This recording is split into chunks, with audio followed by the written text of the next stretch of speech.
Hello everyone and welcome to Cover 2 TV Daily News Show with me, JENNO. As I said on Friday, this is going to be more of a weekend wrap up because I knew we weren't going to make a video yesterday.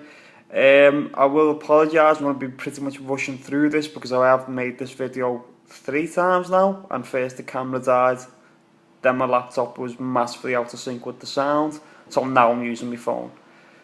It's not been fun. Alright, so first in our news today, we have Coney Ely has been released by the New England Patriots. This has been talked about all weekend, possibly happening. It was in our Daily News Show on Friday. It seems like he just hasn't made it as that defensive end spot, and we expect Geno Grisham to make that opposite Trey Flowers. Ely himself, it kind of a little bit reminds me of Chad Ochocinco when we invested a lot in him. But then Ty Underwood was getting snaps ahead of him, and I think that's kind of happened with Ely. Even though we invested a second round pick in him, he clearly hasn't done well in the preseason, so we just binned him off. And in the Bill Belichick era, we've tended to spend second round picks on terrible cornerbacks and wide receivers anyway. So there's not, Razai Darling example, the list goes on. So, I expect them to just move on very quickly, and we'll see what happens there. I still expect Patriots to kind of make a trade or two for players that haven't quite produced for other teams who they think they can do something with. Next in our news is one I'm absolutely devastated by. It's Julian Edelman, Mr. Incredelman. Let's get squirrely out there. Minitron, all these great nicknames, is out for the season with an ACL tear in his knee. I'm not crying, it's just raining on my face. Edelman, he's been Tom Brady's best mate. Their bromance on social media is always quite funny. He is usually it's usually like 2-to-1 his throw ratio to him compared to everyone else.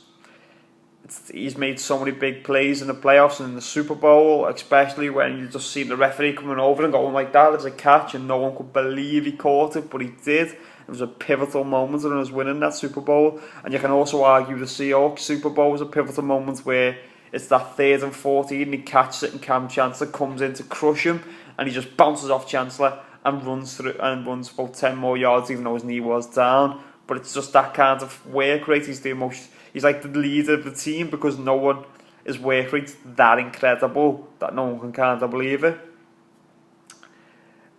So we're all asking the question, who's going to replace Edelman in the offense, because that's what makes it tick. It's that more than Gronkowski. It's the Edelman. It's the guy who catches the short pass who makes the New England Patriots offense tick. Some people are saying Danny Amendola. I don't see it. I think the problem with Danny Amendola is he can't handle high volume of catches. He's very good when he's just used sparingly, but I think when you ask him to do the high volume of catches, that's when the injuries start to mount up, and that's when the issues start. So I've got the guy for you. Undrafted rookie this season, Austin Carr. Fits the Patriots bill fine, and I've seen him make some very good contested catches through the middle already in the preseason, and it'd be the most Patriots thing ever. So next in our news today, we've got Marcellus Darius has been sent home by the Buffalo Bills for an unspecified team violation. Now, we don't know what that is. We'll probably find out next few days, if we ever find out at all. But I think this goes to the larger point, which is Rex Ryan likes to have his players on a long leash and let them kind of run riot, and that's how he's sort of the way it should be. I think Sean McDermott's come in and said, no, I need some discipline in the team. I need to start instilling that now. We need to be a disciplined team. So he's just, whatever that is done, just bam, bins them off and told them to go home. Other Bills news as well. Tyrod Taylor's apparently had a concussion issue in his last preseason game. Again, the thing with Tyrod Taylor still remains. I think the reason why the Bills don't fancy him is because of the health issues. I don't believe he's played 16 games in the season yet. Might be wrong on that. But he does largely seem to only play like 12, 13 and get a lot of injuries and nicks here. So I still expect the Bills to be in for the quarterback sweepstakes next season, and I think if they're not, they could end up getting left behind. Okay, next in our news, we got Spencer Ware went down with a season-ending injury. It's a big blow this for the Kansas City Chiefs, as he was the starting running back. I'm not sure who will be the Chiefs starting running back now. I mean, maybe Shadrick West or someone else. I don't know. I mean, it would look like a massive blow when Jamal Charles kept going down. We saw Spencer Ware just fill in that role, so maybe Chiefs have got someone else they kind of fancy to fill in that role. But it's a massive blow because he's very underrated running back. Ware's a very underrated running back, and he does a very good job as a true starter. The only thing I would say though, if you play fantasy, don't draft him. Someone in my league yesterday did, and I looked at him going, I'm pretty sure he's out for the season. But you know, idiots are going to be idiots. And finally in our news today, Bryce Petty's gone down with injury. He's going to miss a significant portion of the season.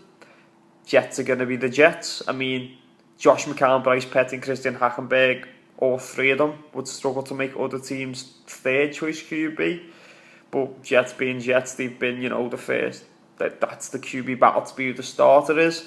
And now Bryce Petty's been taken out of that role with an injury. Now, I think what the Jets really wanted to see was whether Bryce Petty could be a good backup for the guy they're going to get next season.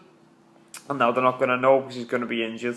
You're going to get Christian Hackenberg's going to start some games in the NFL because Josh McCown, why getting beat 50-3, will do a suicide spin and dive like he's John Elway and come out with a concussion probably in game 3. So, scam for Sam, boys, scam for Sam. Alright, so that's all our news today. If you give us a big thumbs up and subscribe, and thank my work effort for keep putting these videos out, even though they keep failing on me. Ta-ra.